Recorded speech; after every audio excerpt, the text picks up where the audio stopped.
program manager at Perry Johnson. As you can see, this month's webinar is surrounded around 17025, the 2017 version. And we're going to look at section 8.9, management review requirements and utilization.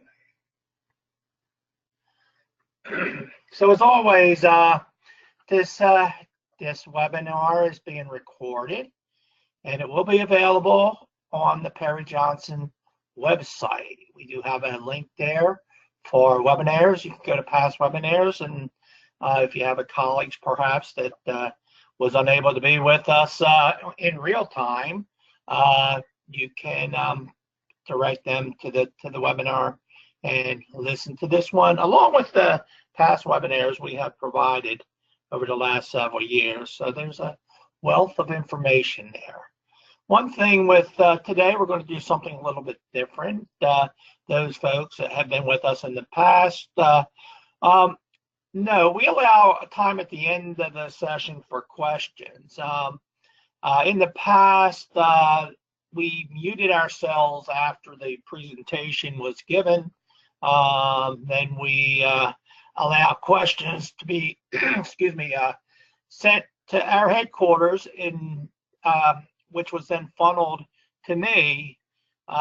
We have streamlined this process. So if I'm going along, if a question comes to mind, feel free to type it in. Once I'm done with the presentation, I'll be able to go back and look at all the questions without waiting on them to be submitted to me. Hence, we're not going to have that moment of silence where questions could be submitted. So diving into today's topic, Section 8.9, what is a management review? A simplified definition can be a management review meeting can be described as a meeting scheduled at planned intervals to discuss the core elements of your management system. As a rule, a management review, expanding on that definition a little bit, is a special meeting of the laboratory's top management called to discuss the effectiveness of the laboratory management system and testing and or calibration activities and any changes that may be needed. Usually, management reviews are timed to follow closely after each internal audit so that the results of the audit can be discussed during the management review.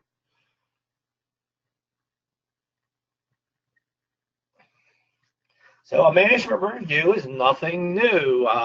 Under 17025, 2005, there were requirements for management reviews. 2017, still have management reviews. However, there are some changes. So the clause has been rewritten. One change, the recommendation for performing the review every 12 months has been erased. If you recall, in 2005, that was a note, hence a recommendation. And we're going to look at the inputs and now the outputs. Some inputs have been changed. Some of the ones that were there from 2005. Customer feedback, for example, has been modified to include both customer and personnel feedback. Instead of recommendations for improvement, modification has been made. It's now referred to as the effectiveness of any implemented improvements. So, as stated before, some inputs have been added. We're going to see, I like the new revision in that it actually forces some outputs. So there's a section on inputs and outputs, and ideally a management review should be a vehicle which can be utilized to identify opportunities for improvements. So we have all those inputs from 2005 still in place. Some have been modified. We have some additions that includes changes in internal and external issues that are relevant to the lab, fulfillment of the objectives, status of actions from previous management reviews, adequacy of resources, and last but not least, the results of risk identification. As I mentioned before, we now have outputs. So as an assessor, I like to see outputs from the management review. We know you've done corrective action, you've got customer feedback. Hopefully they've been utilized and can actually benefit the organization and get some beneficial outputs. So in regards to outputs, the 2017 standard specifies the outputs have been detailed. The effectiveness of the management system and its processes, improvement of the laboratory activities related to the fulfillment of the requirements of this document, provisions of required resources, and then lastly, any need for change.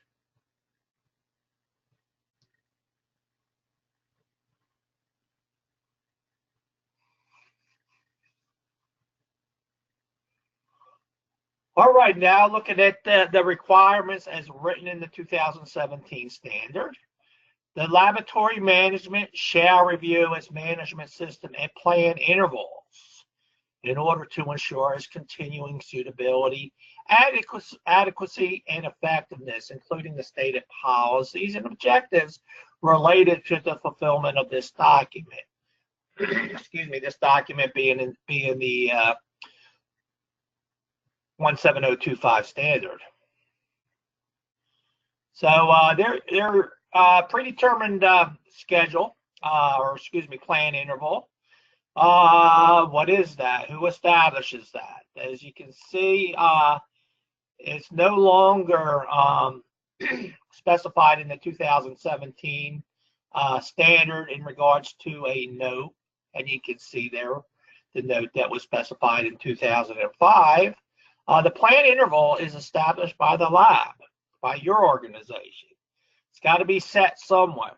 Hence, if you set it every 6 months, that's what you have to comply with. If you set it every year, annually, such as the recommendation from the 2005 standard, then that is what you have to comply with, the plan interval, which you have established for your organization.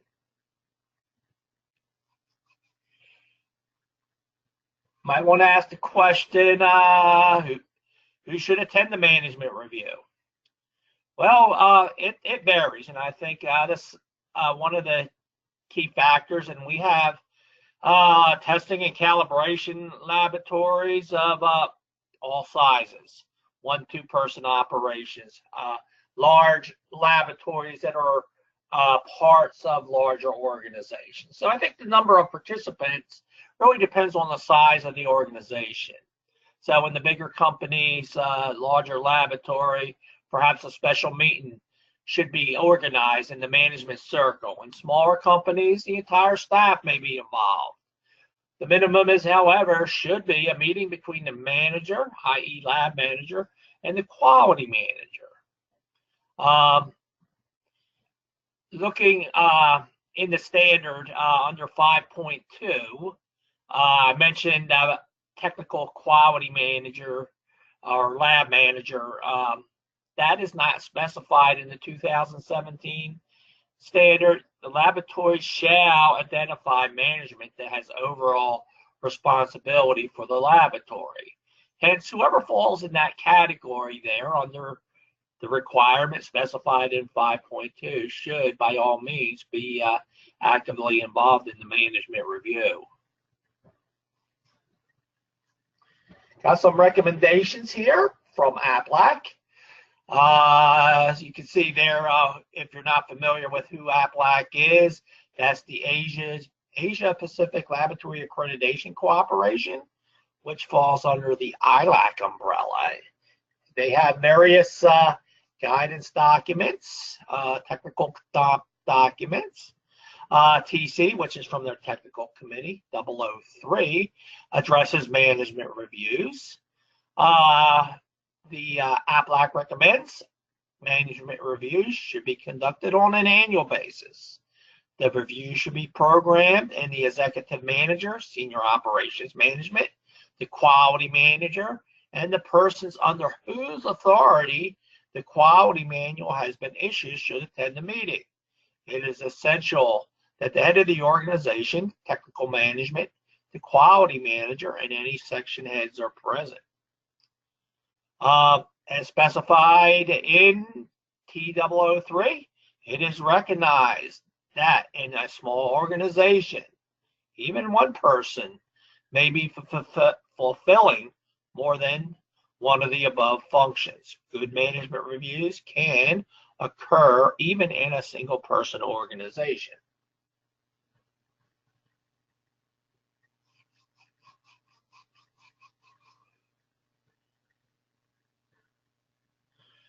Looking at other requirements within the standard, 823,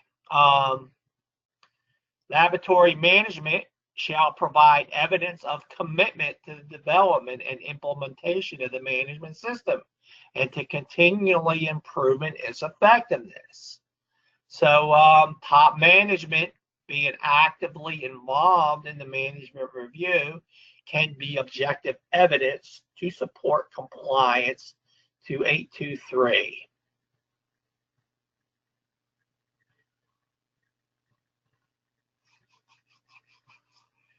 So in preparation for the management review meeting, and to assure all the inputs and outputs are captured, an agenda containing the following containing those required elements can be prepared. Hence assuring to meet the requirements of 17025 2017, you do capture all those inputs and outputs. With the management review, you don't have to handcuff yourself to just those requirements. You can utilize it for other purposes. You can always do more, but can never do less as far as compliance to 17025 in regards to 89 and management reviews. Specified earlier, the management review should follow the internal audit. So that as you'll see, the internal audit is one of the inputs for management reviews. Internal audits, ideally, you're looking for compliance to your quality management system, looking for compliance to the standards, compliance to those requirements from the accreditation bodies. Management reviews, on the other hand, can be utilized as an opportunity for improvement. So it's recommended that the management review follows the internal audit. So getting into the requirements again, inputs. The inputs of the management review shall be recorded. Looking for a record for the management review. Dissertation, document, minute meetings, and shall include information related to the following. A, changes in internal and external issues that are relevant to the laboratory. Some examples that comes to mind is internal issues, personnel, retirements, aging equipment. You have be part of a larger organization, and policies being mandated from within the organization could have an impact on the lab. External issues, of course, we don't operate in a bubble.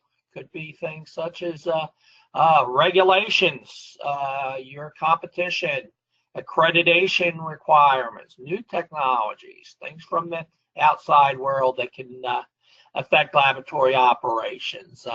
So we need to look at both internal and external issues relevant to the lab.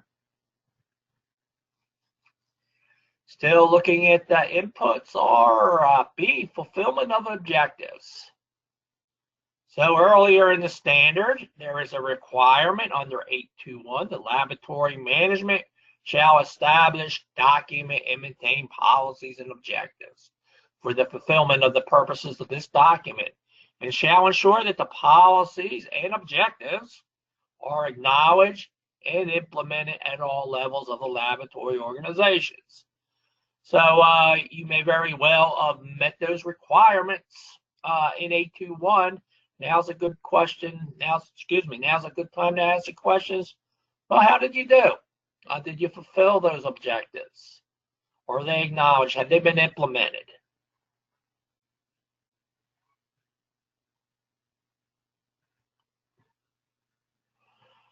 Continuing with the input, suitability of policies and procedures. So these, of course, if you are still maintaining a quality manual, if you have documented procedures, is your quality management system reflective of what the laboratory is actually doing?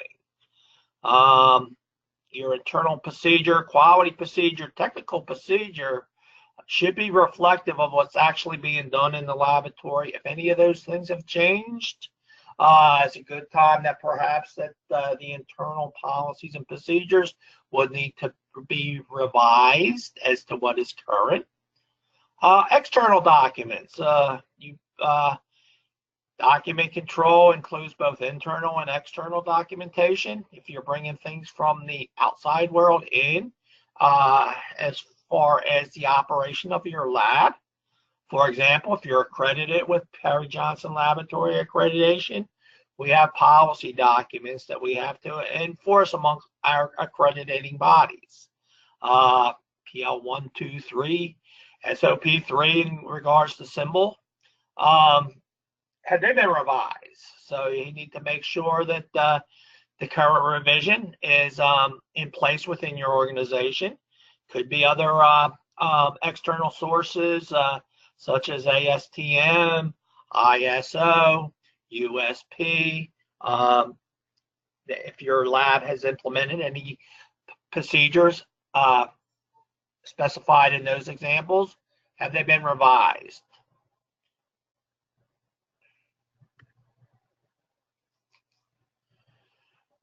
Inputs, bullet point D, actions from previous management reviews. Hence, were there any action items? Were time frames set for the completion of any action items? Have they been completed? If not, do we need to carry over from this year's management reviews? The outcome of recent internal audits. Ideally, we stated that should be done prior to the management review. So more so than, yes, we did it, where we completed the internal audit, perhaps asking yourself, is the process effective? Were there any findings? The part about the process being effective. If you're doing internal audits and say your accrediting body assessor comes in and they're finding findings that are being looked at during the internal audit, maybe an indication that perhaps the process is not being effective.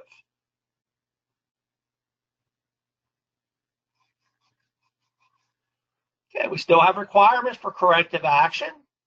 Again, this should be more than stating if you had any or if you didn't have any. Might want to ask what corrective action have been implemented. Are there any corrective actions still open? Corrective actions, of course, they're required to be monitored. Have they been effective? Are there any repeat corrective action? They want to make sure that, are the staff aware of the process? Are there things that are falling between the cracks?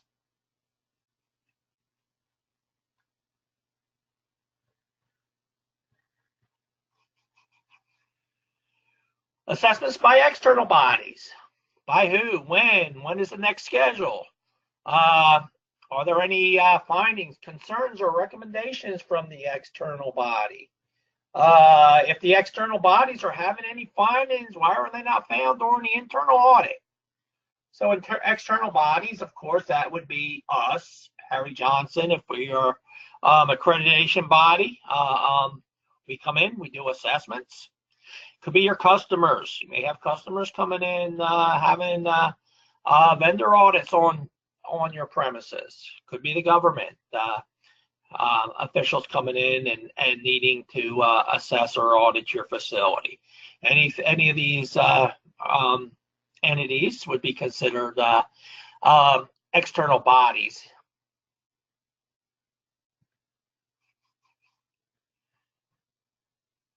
Changes in the volume and type of work or in the range of laboratory activities. So, are any trends detected? You may need to shift resources. If you're a calibration or testing lab that have various testing and calibration disciplines under your scopes, is work dramatically increasing in one area and decreasing in others? Could affect financial and human resources that are needed. Then a shift may be needed. May need to train additional human resources. Or things just steady? Have they been as they were in the previous years? And perhaps there is no need to change any resources at the present time during the conduction of the management review when you go back and reflect on this. All right. Customer feedback has always been required. Now we also have personnel feedback. What are the folks internal to your organizations giving you? What type of feedback are they giving you? As in addition, customer feedback has always been a requirement. You can see under 862, laboratories have to actively seek feedback. So during the management review, this is an opportunity to reflect exactly what have your customers or personnel have been telling you. If you're doing customer surveys, for example, are there any trends? For example, turnaround time. Customers are expressing concern about that, or perhaps inquiring about additional tests that test or calibrations that you're currently are unable to produce. Also important is, are you getting that feedback? Is your method of getting feedback effective? If let's say perhaps you send out 200 customer surveys and you get 2 or 3 back, it's going to be hard to detect any trend. Customer, of course, may be having thoughts and feedback, however, just not responding to your method. So it could be an opportunity to look at also how you're seeking this feedback. Still, is as an input, bullet point J is complaints. So beyond if you received any, are there any trends? Has corrective action been taken? Are they being processed accordingly? Section 7.9 is a section on complaints. The 17025 2017 standard has magnified complaints. It's now, I believe, like 8 clauses. It's very specific about the process. So are they being processed accordingly? And are they being directed to the proper personnel? Create awareness that this process does exist.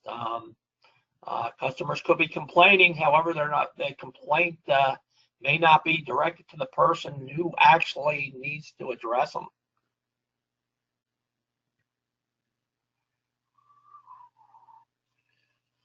Effectiveness of any implemented improvement. Earlier in the standard, a requirement is the laboratory shall identify and select opportunities for improvement and implement any necessary actions. So again, this is a question, time to ask the question, well, answer the question as well. You complied with this.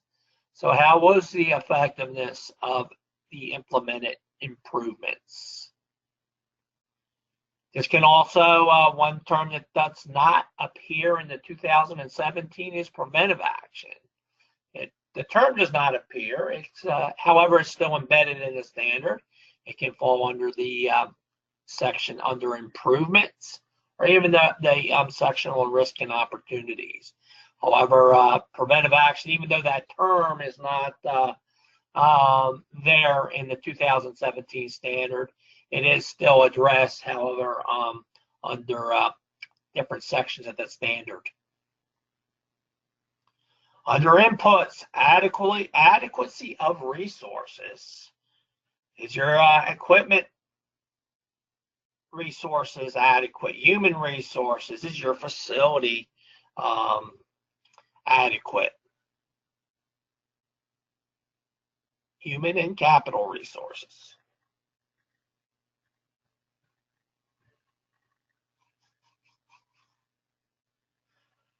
Okay, in addition, is the inputs of management reviews shall be include information related to the following: new results of risk identification. So this is a new input. It is also magnified in the standard, and it has its own section. Actions to address risk and opportunities. I gave a webinar this year on the requirements. 851, the laboratory shall consider the risk and opportunities associated with the laboratory activities in order to give assurance that the management system achieves its intended results and has enhanced opportunities to achieve the purpose and objectives of the laboratory, prevent or reduce undesirable impacts, potential failures in the laboratory, and achieve improvements. So during the management review, this is an opportunity. What risk has been identified? Was the risk mitigated or lowered, or was it totally avoided? What was the outcome? So again, risk, the 2017 standard strongly emphasizes it. It appears 30 times in the document as compared to only 4 times in the 2005 standard.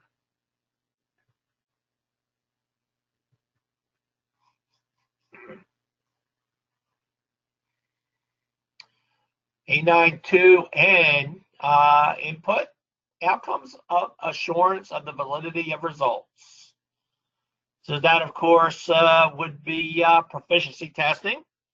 Hopefully beyond what is actually, have you actually done them? What was the results? What's, if you're accredited with Perry Johnson, is your 4-year plan up to date and current?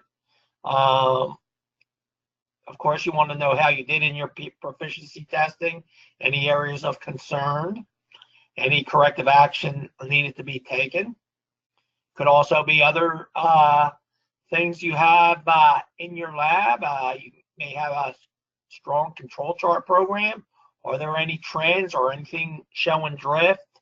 So this would include anything that comes under your assurance of validity of results, which of course would include proficiency testing, any sort of intermediate checks you might have in place. And then last but not least, under inputs are any relevant factors, such as monitoring activities and training. So always stated that, stated at the beginning, you can always do more, never less. So this would be an opportunity to address those other issues that may be important to your organization, however, is not specified within the 2017 standard. Okay, we've gone through the inputs. Now we have a section on output. So basically what we're going to do here is reflect. We've looked at everything from the input side of it, and ideally this is going to force our hand, and we're going to have some outputs. So 893, the outputs from the management review shall record all decisions and actions related to at least. See, that's written here. The effectiveness of the management system and its processes, improvements of the laboratory activities related to the fulfillment of the requirements of this document, provisions of required resources, and lastly, any need for change. So hence it's a good time to go back after you did your management review, looked at all the inputs. Let's look at these outputs here after we digested all the inputs and force our hand a little bit. As I said, the management review ideally, hopefully, will present some opportunities for improvement. It is now with this output section, the standard now specifies those actions needing to be recorded, those action items.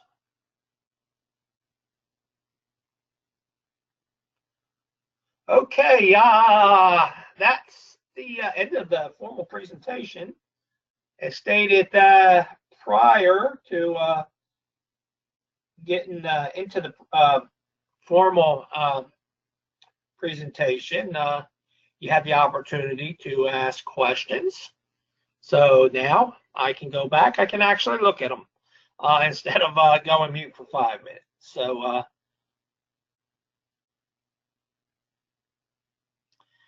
looking at my questions, looks like I got several good questions here. Question 1, when transitioning to the new standards, does a lab need to document risk assessment for all existing procedures or at the management review only? Bring up current issues. Let's see here. Well, of course, you have to address risk and opportunities during the management reviews. There's a prefix in the standard that states the laboratory decides which risk and opportunities need to be addressed. However, the laboratory needs to show that this is being done. Needs to provide a record. It's not necessarily to evaluate risk for all procedures. Your question here states need to document risk assessment for all existing procedures.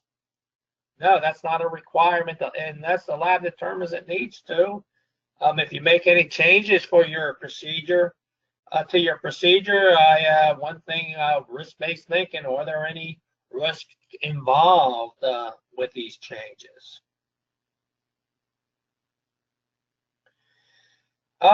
Could you provide a couple of examples of Part O? I'm assuming that's the inputs, which specifies other factors.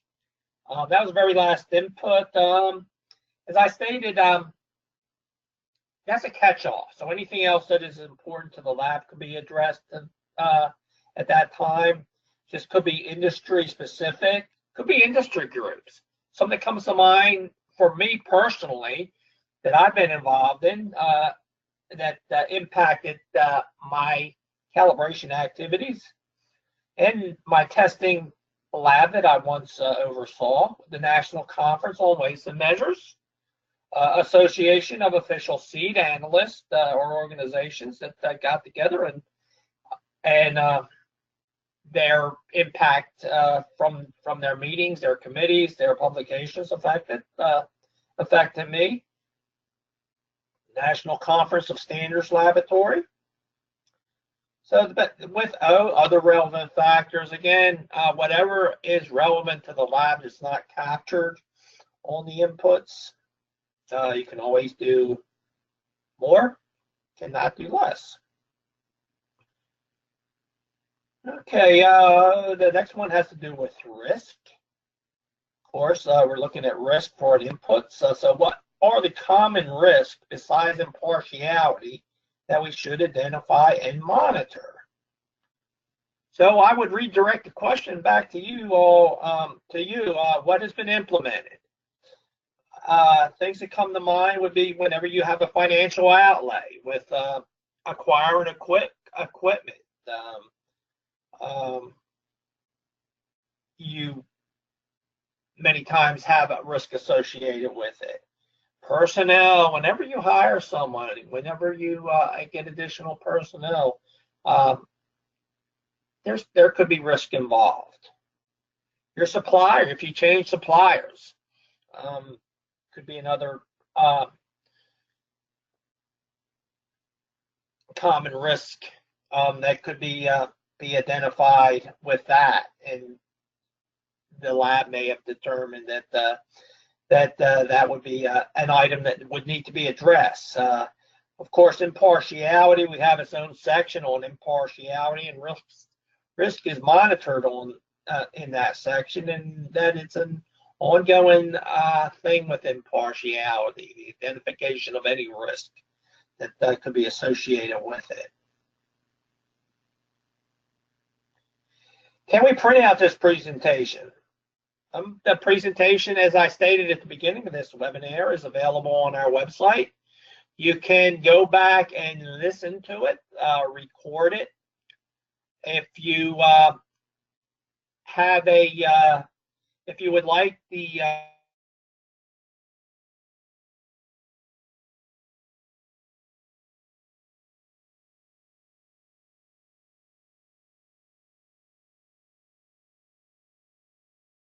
our website, you can go back and listen to it.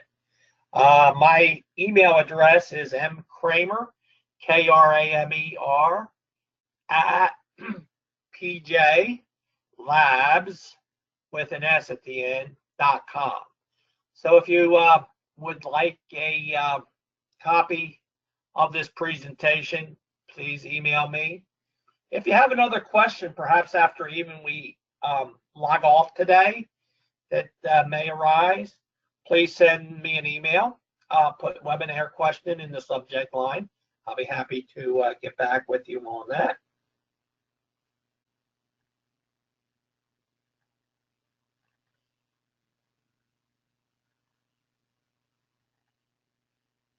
Can you talk more about single person management reviews?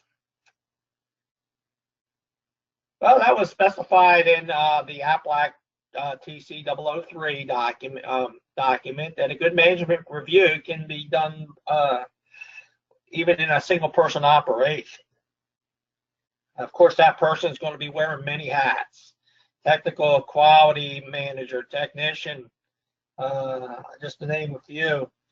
I would say if you're a single person organization, you're 17025 accredited, you're still going to require to comply with this section. I would say good documentation, good thought process involved. If you're a single person organization, of course, you're going to be familiar with all aspects of that organization. So I would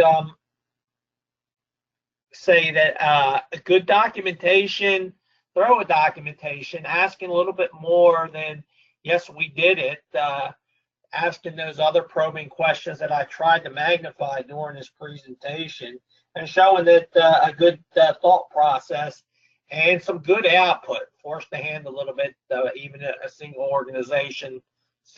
person organization, reflect it and actually utilize the management review as a vehicle for opportunity for improvement.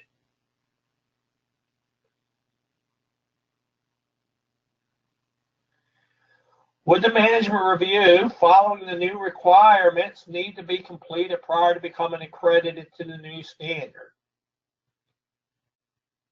I would say yes. I know I can speak on behalf of Perry Johnson Laboratory Accreditation. We send you a assessment readiness form, which we specify a management review. If you're making the transition to the 2017 standard, the management review should be reflective of those requirements.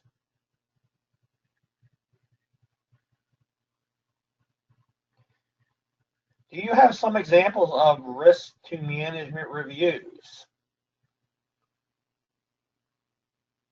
I'm not sure if I'm reading this exactly correctly. I give you my email address, mkramer@pjlabs.com.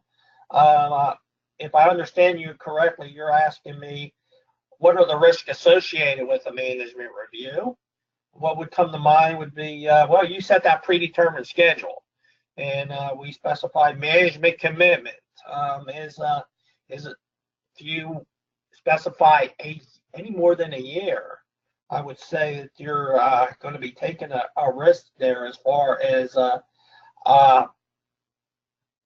objective evidence of management commitment. Who attends the management review? Top management. Those folks that don't.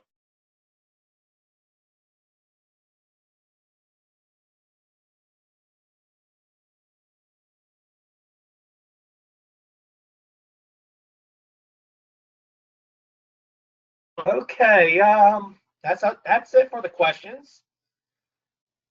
Just want to display the next scheduled webinar at the PJLA. We mentioned this topic a couple times today, internal audits, how that should be done prior to the management review. Well, on Tuesday, November 20th, we're going to look at internal audits and the requirements specified in the 17025 2017 standard, which is section 8.8. Also, hopefully, going to look at the utilization of the internal audit. Yes, the standard says you have to do it. Hopefully, it will actually be beneficial to the organization. So hopefully, bring to light some opportunities for the utilization of the of the internal audit and how it can actually, other than complying with the standard, actually benefit the organization in doing a good internal audit. So once again, thank you all for logging in. I look forward to seeing everyone on November 20th. Enjoy the rest of your day.